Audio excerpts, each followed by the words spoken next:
just had a wonderful omelette and espresso here at Restaurant Burrito. It's very, very nice. It's next to the church, and let's go together there.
This seems the Ukrainian Mass here.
Євангелія читання.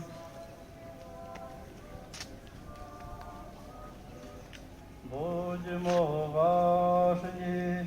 У той час Ісус вийшов із синагоги і разом з Яковом та Іваном пішов один Симона та Андрія.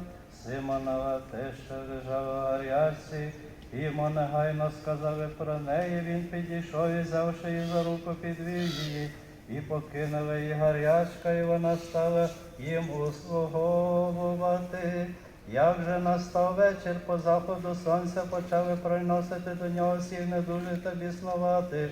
Усе місто зібралося перед дверима, і він оздоровляв чимало недужих на різні хвороби, і бісів багато вигнав, але заборонив бісам говорити, бо вони знали про нього.